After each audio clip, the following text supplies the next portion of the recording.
जय श्री महाकाल। प्यारे मित्रों, जय श्री महाकाल।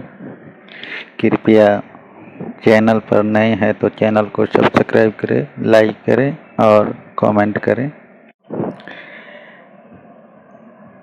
आज की जो ये जानकारी है, ये लौंग से पूछा लेने के लिए जिस प्रकार से लौंग चलाया जाता है उसकी संपूर्ण जानकारी हम यहाँ आपको देंगे। हमारे पास बहुत ज़्यादा टेलीग्राम पे मैसेज आते हैं और ज़्यादातर लोग मांग करते हैं कि हमें लौंग से पूछा लेने के लिए साधना बताएं या उसका मंत्र प्रयोग करें।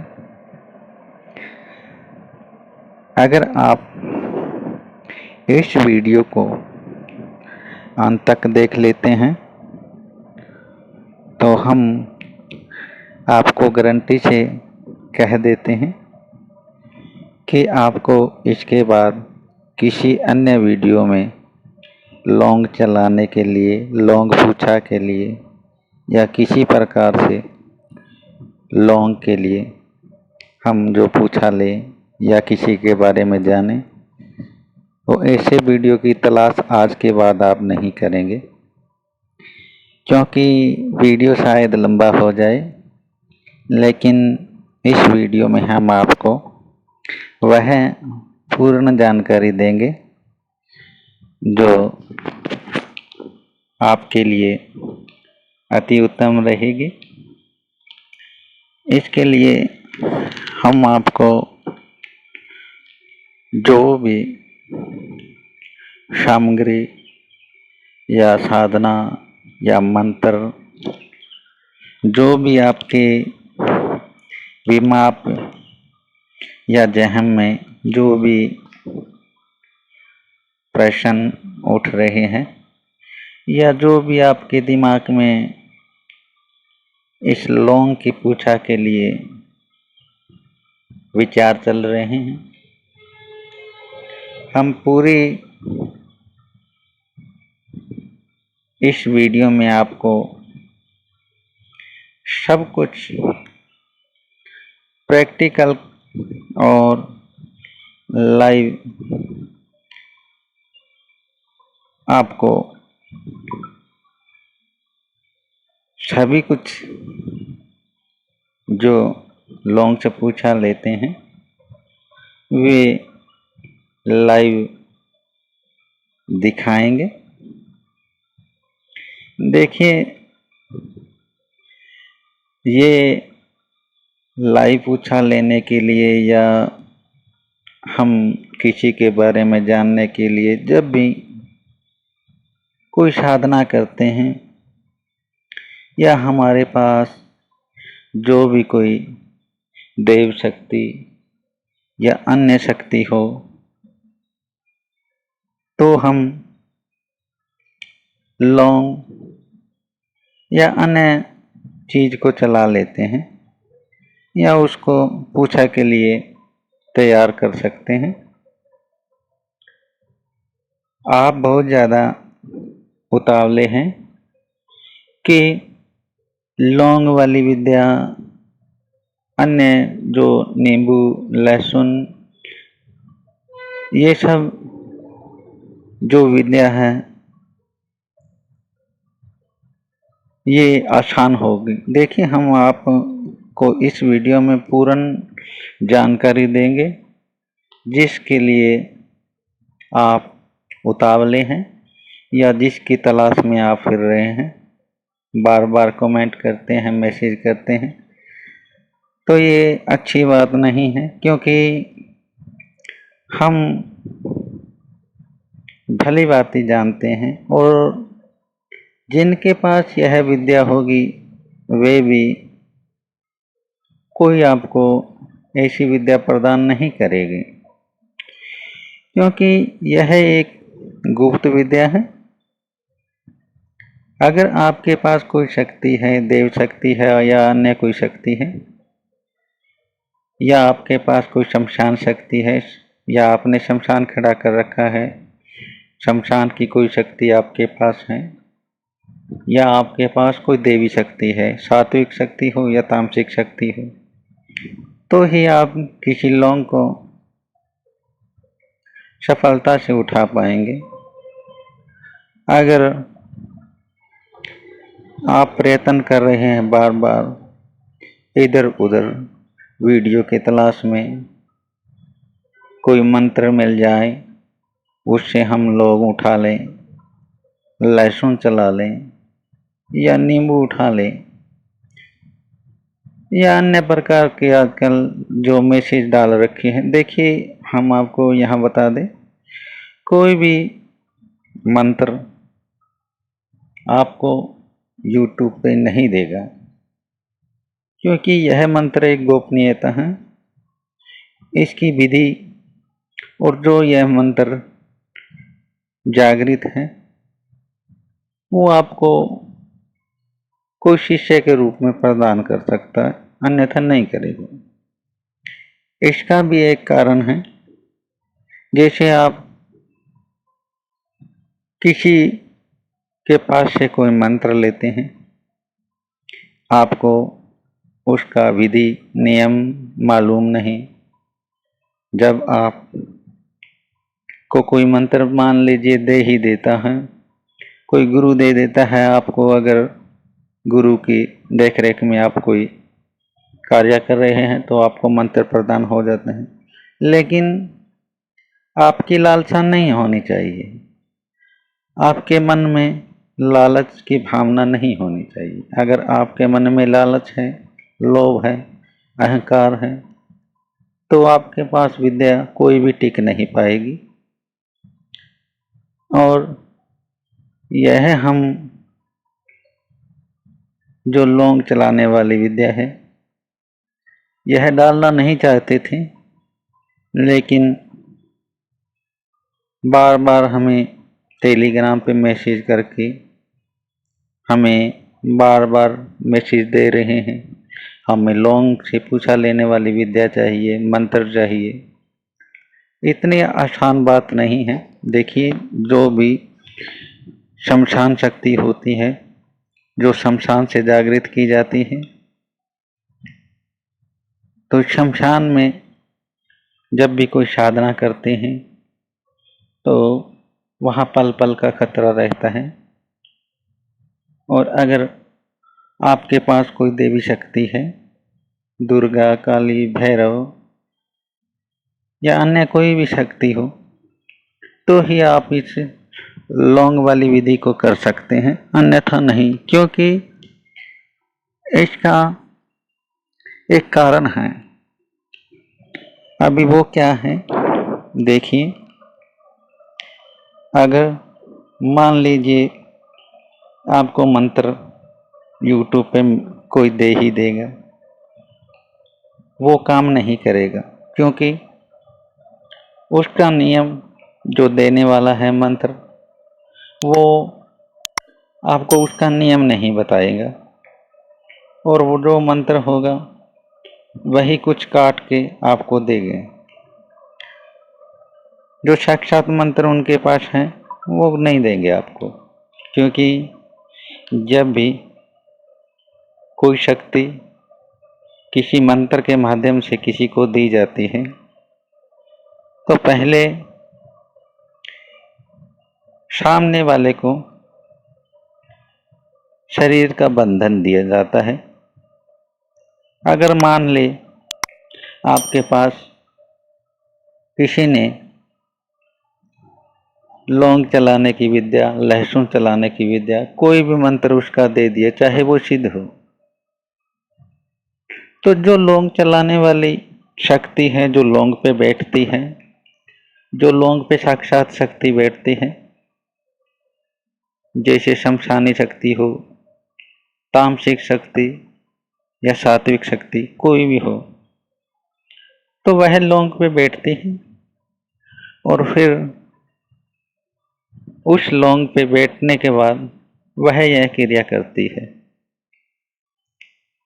अगर किसी के पास तामसिक शक्ति है, अगर कोई तामसिक शक्ति से लौंग की पूजा करते हैं, तो आपको क्या पता किसके पास सात्विक है या तामसिक है। जिसके पास सात्विक शक्ति है वो तो आपको मंत्र प्रदान नहीं करेंगे, और जिसके पास तामसिक है चाहे वह आपको दे भी दे। लेकिन किसी भी शक्ति को जब लौंग पे बिठाया जाता है तो उसका नियम होता है, आपके शरीर का बंधन होना चाहिए, आपके श्वास का बंधन होना चाहिए।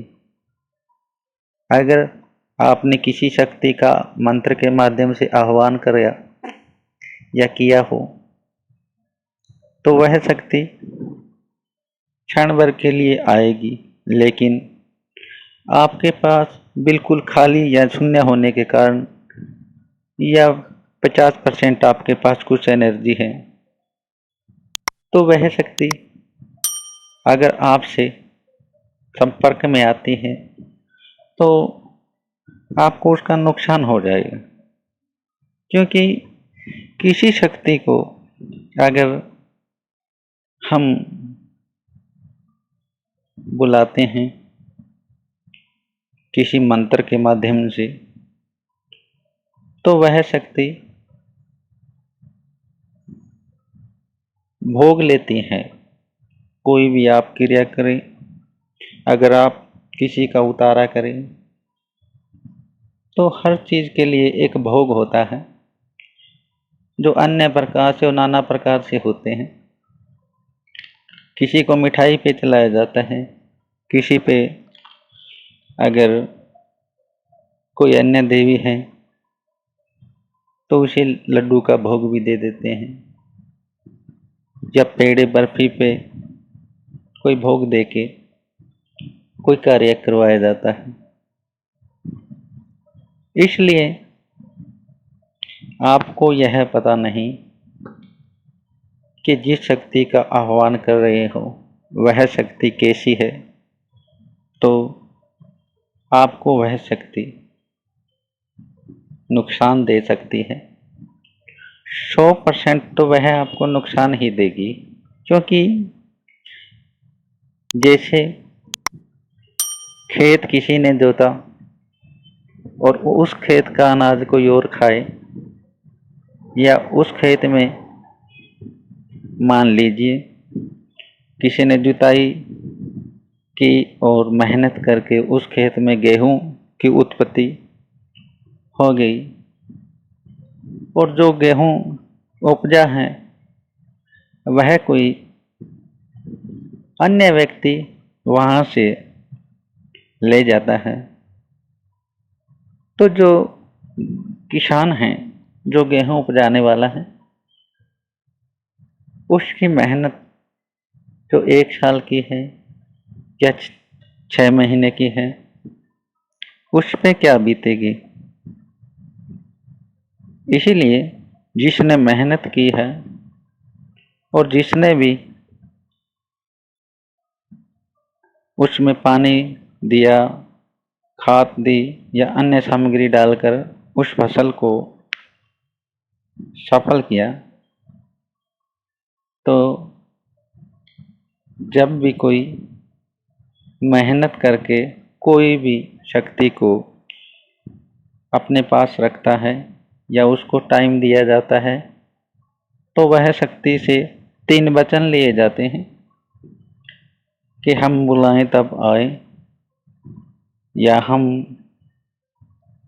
जब भी आपको आवाज दें तब आना होगा, हम आपको यह सामग्री भोग में दे रहे हैं।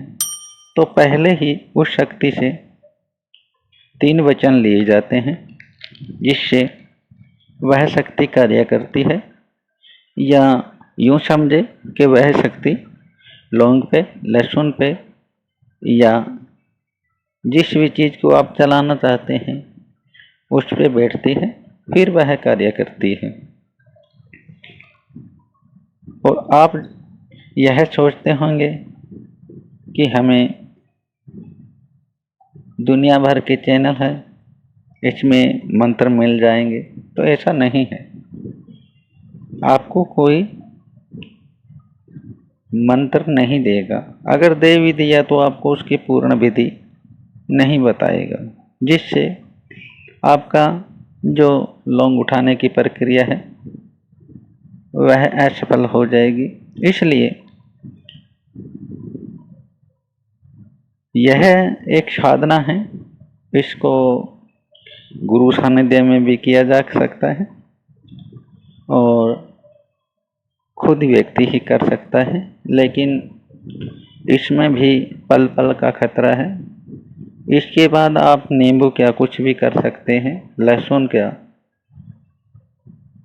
और जो भी आप वस्तु उठाना चाहें वह उठ जाती है। लेकिन जिसके पास विद्या होगी वह किसी के सामने उजागर नहीं करेगा, क्योंकि मान लीजिए आपने ओम का उच्चारण किया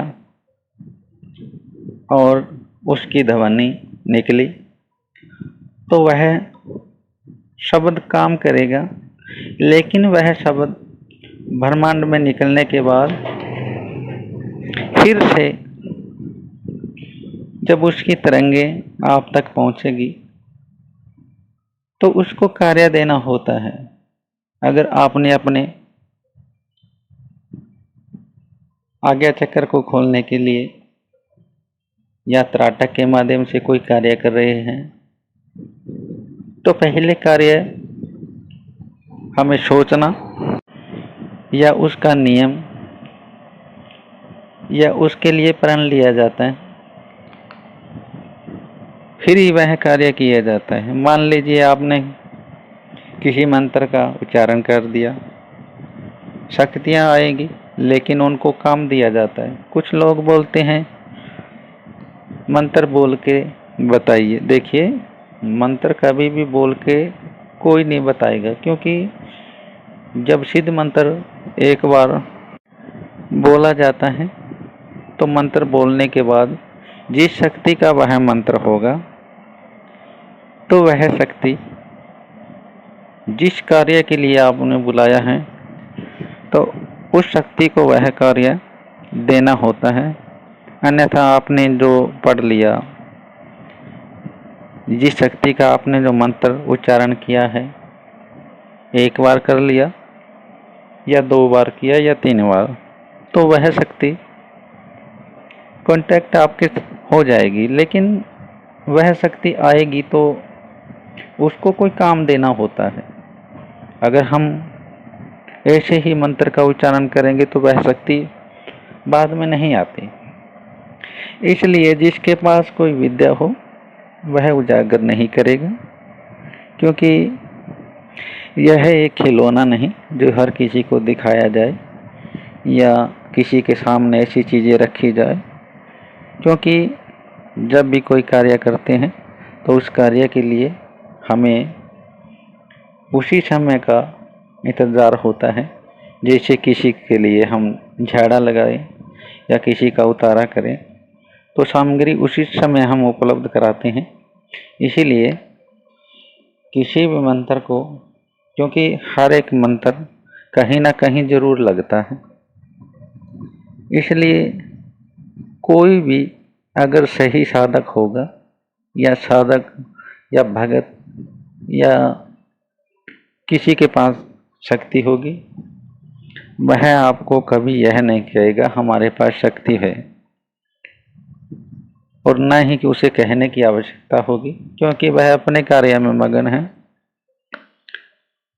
इसीलिए किसी भी वस्तु को हम उठाएं उससे पहले यह ध्यान रखें, जो मंत्र आप कहीं से उठा के पढ़ रहे हैं वो आपके लिए नुकसानदेह है, क्योंकि आपने किस के लिए जो पढ़ा है या जिस विधि के लिए आपने प्रयोग किया है,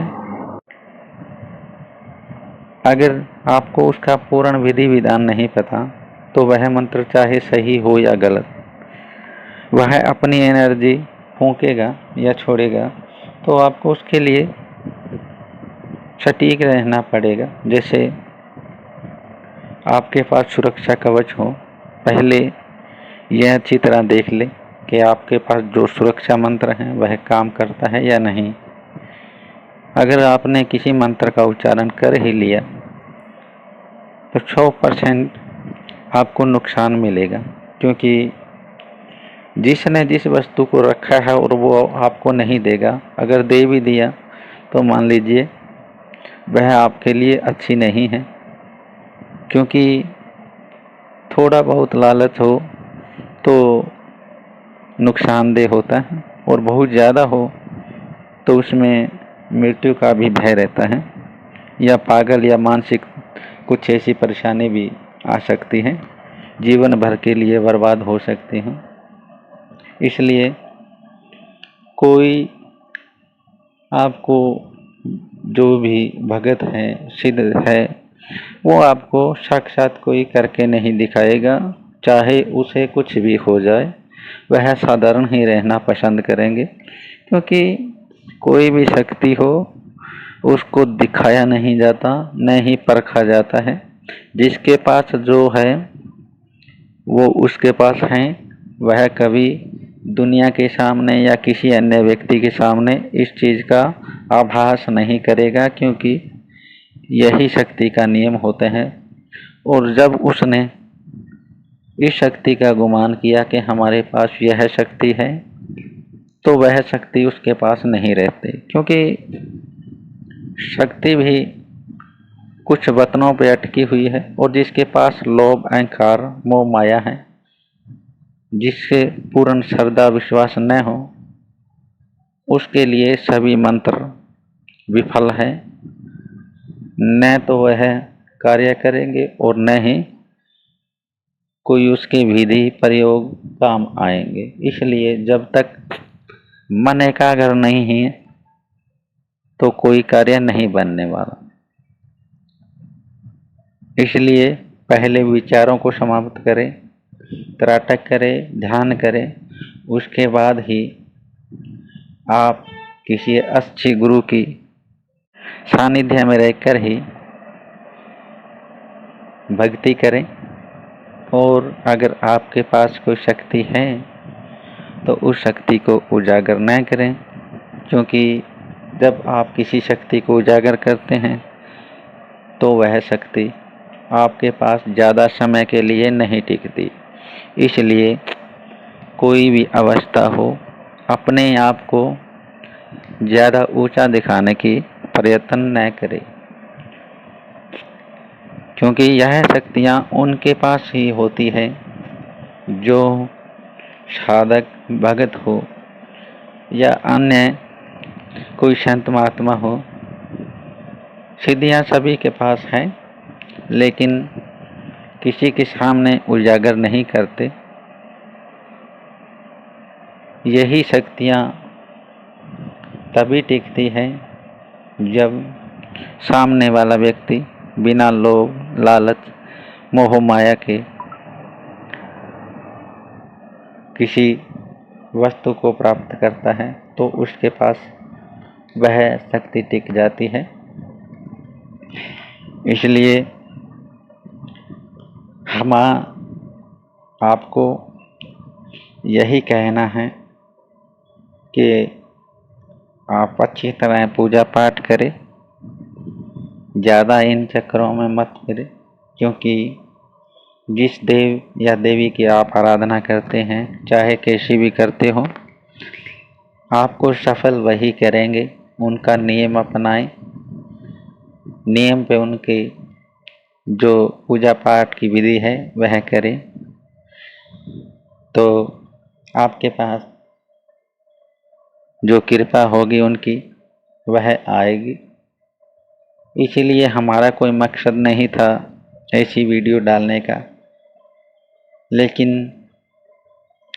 यह काफ़ी टाइम पहले की वीडियो थी जो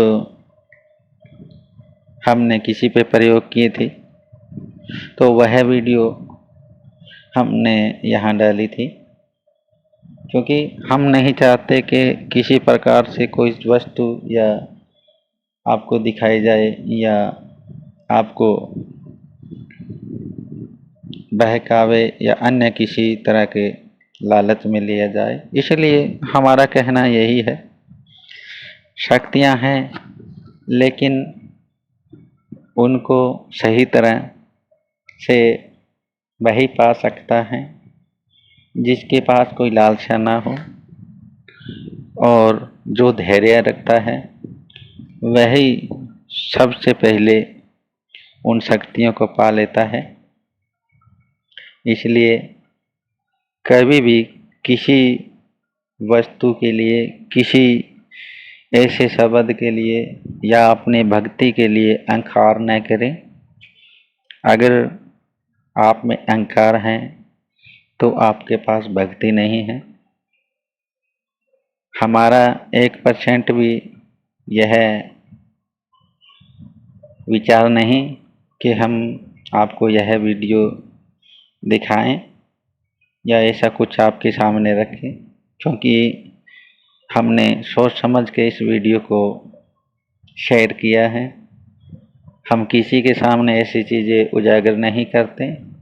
यह एक गुप्त विद्या होती है जो किसी के भले के लिए कार्य में ली जाती है, किसी का दुख दूर किया जाता है। लेकिन दुख भी कुछ हद तक दूर होता है, क्योंकि सामने वाले व्यक्ति पे निर्भर है वो कितनी श्रद्धा विश्वास रखता है। इसलिए जब वह किसी दरबार में जाता है तो कुछ हद तक ठीक होता है और वहाँ बैठने के बाद लगभग ठीक हो जाता है। तो उसके जो विचार हैं उसी पे निर्भर करता है कि वह कितना समर्थ है, क्योंकि जो उनके विचार हैं सामने वाले व्यक्ति के, जैसे कोई रोगी है तो उनके जो विचार हैं वह अपने आप को यह मान लेते हैं कि मैं यहाँ पर आया हूँ तो ठीक हो जाऊँगा। तो जो उनके विचारों में जो पॉजिटिविटी आती है, नेगेटिव सोच हटती है, और कुछ साधक के पास जाने से उनके पास पॉजिटिविटी होती है तो नेगेटिविटी वहाँ नहीं पहुँच पाती, इसलिए वहाँ से वह तत्काल ही ठीक हो जाता है। इसलिए हमारा आपको यही कहना है कि जब भी आप किसी वस्तु का प्रयोग करें, किसी मंत्र का प्रयोग करें, तो पहले अपने मन को एकाग्र कीजिए। जो उनमें नेगेटिविटी है, नेगेटिव सोच है, उसे दूर करें।